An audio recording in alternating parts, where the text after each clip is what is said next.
Yeah, definitely. Well, let's just talk about purpose for a second, because that's an appropriate theme in general. I'm a true believer in understanding your why, and I believe that when we know our why, we have more options as to what our what can be. So I'll give you a quick example of that, Byron. My why is to do good and to inspire others. And so I'm really clear about that why, and it's like a bit of a compass that sort of guides me through life. But what's interesting is my what can be different, or my what can even change over time. So at the moment, my what is to speak on stage, my what is to write books, my what is to kind of lead a team and grow a business. But in 3 to 5 years' time, my what could be different. It might be a different business or a different kind of pursuit. But as long as we've all got that kind of compass, that sort of, or that northern star that guides us, that our sort of central why we're here, why we're on this planet, why we're in business, then that can really help sort of drive a lot of decisions that we want to make, and give us the flexibility over time, especially when we start young, to kind of go from here to there, to this business, to that industry, to that project.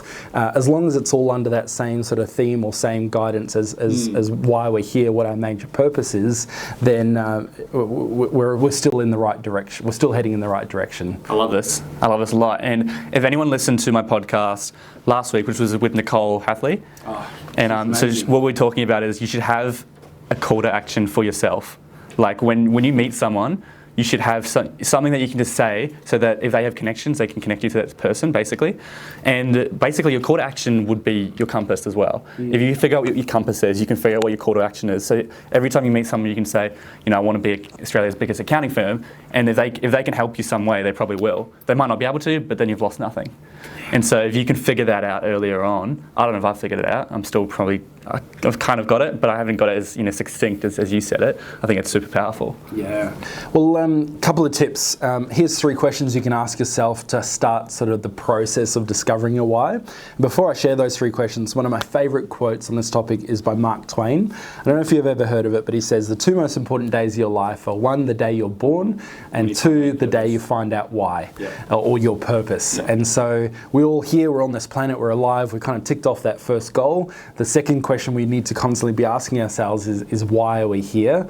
And we think about when we go through high school and uni, everyone's going, what do you want to do? What do you want to be? What do you want to study? And I think everyone's been asked the wrong question. We need to ask ourselves, why are we here? And kind of begin the process of finding out our purpose. And if you're sitting here thinking, well, I don't know my purpose, I'm only young, I'm still in my journey, I think that's okay too, bro, because I actually also believe that the purpose of life is to find the purpose in life. Yeah. And no one knows at this age. Like as Nicole said last episode, she didn't find it until she was 28. And even then, she wasn't 100% sure then. So it's like no one can know at this age, because people trying to find it out. And it's like, how do I find it out? It's like, just go with life and you'll probably find it. Especially now that you're aware that you're trying to find it, it's going to be a lot easier.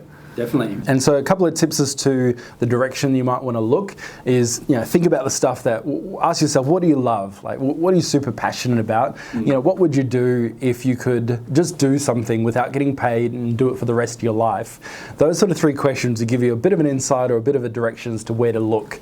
Today I've got the privilege to speak with you. We've got another podcast interview after this, and we've got 2 speaking gigs this afternoon, whereby we're hopefully going to impact, hundreds of business owners. And that's beautiful. Like, that's the stuff that kind of gives you life, whereas so many people are stuck in businesses and careers that don't fulfill them, so they go to work and they get emptied. But a good way to know whether you're on track and whether you're on purpose in your life is that when you do that process or you do that job and you feel like you've got more in your cup as a result of doing that, instead of feeling kind of less as a result of doing it. So. Yeah, no, I love that.